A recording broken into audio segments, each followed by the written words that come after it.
वो कौन सा मार्ग?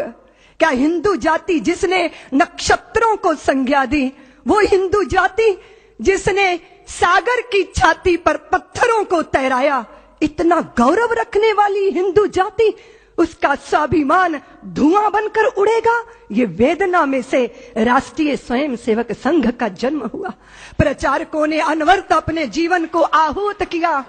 एक प्रश्न पैदा हुआ कि जिस हिंदू ने नभ में जाकर नक्षत्रों को दी है संज्ञा, जिसने हिमगिर का वक्ष चीर भू को दी है पावन गंगा, जिसने सागर की छाती पर पाषाणों को तैराया है, हर वर्तमान की पीड़ा को हर जिसने इतिहास बनाया है, जिसके आर्यों ने घोष किया कृणवंतो विश्वमार्यम का, जिसका गौरव कम कर न सकी रावण की स्वर्णमयी लंका, जिसके यज्ञों का एक हव्य 100 पुत्रों का जनक रहा, जिसके आंगन में भयाक्रांत धनपति बरसाता कनक रहा, जिसके पावन बलिष्ठ तन की रचना तन दे दधीची ने की, राघव ने बन बन भटक भटक जिस तन में प्राण प्रतिष्ठा की, जौहर कुंडों में कूद कूद सतियों ने जिसे दिया सत्व, गुरुओं गुरुपुत्रों ने जिसमें चिरबलिदानी भर दिया तत्व, वो शाश्वत हिंदू जीवन क्या स्मरणीय मात्र रह जाएगा?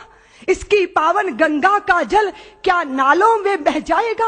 इसके गंगाधर शिव शंकर क्या ले समाधि सो जाएंगे? इसके पुष्कर इसके प्रयाग क्या गर्त मात्र हो जाएंगे? यदि तुम ऐसा नहीं चाहते तो फिर तुमको जगना होगा, हिंदू राष्ट्र का बिगुल बजाकर दानव दल को दलना होगा। इस वेदना में से, इस पीड़ा में से, मां भारती के लुटते स्वाभिमान और बिखरती अस्मिता की वेदना में से राष्ट्रीय स्वयंसेवक संघ का प्रादुर्भाव हुआ। फिर एक एक दीपक जले, तिल तिल करके अपने आप को मां भारती के चरणों में आहूत करते रहे। फिर एक एक माता निकली जिन्होंने अपने हृदय के टुकड़े, अपने शरीर के हिस्सों को मां भारती के चरणों में अर्पित कर दिया। फिर विद्यावती की वह परंपरा जीवंत हुई जहां भगत सिंहों को जन्म देने वाले, और फिर उसके बाद भगत सिंहों को फांसी के फंदों पर झूलते देखकर आंखों से आंसू बरसाने वाली माताओं की आंखों के आंसू देखकर लोगों ने संदेह व्यक्त किया। विद्यावती को यही तो कहा था कि आप अपने बेटे की, पुत्र की शहीदी पे रोती हो, इतनी कमजोर मां हो। तो विद्यावती ने कहा, मैं अपने पुत्र की शहीदी पे नहीं रो रही, अपनी कोख पे रो रही हूं। कदाचित मेरी कोख ने एक और भगत सिंह को जन्म दिया होता तो मैं उसको भी देश के चरणों में अर्पित कर देती। फिर देश के अंदर तांता शुरू हुआ। माताओं ने अपने हृदय के पुष्प मां भारती के चरणों में अर्पित करना प्रारंभ किया।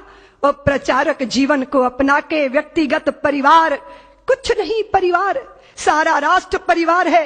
अगर अपने भी साथ छोड़ देंगे तो चिंता मत करना, देश तुम्हारा परिवार है, तुम्हारा कुटुंब है। ये भावना और ये उत्कट भावना प्रचारक के जीवन का संबल बनती रही।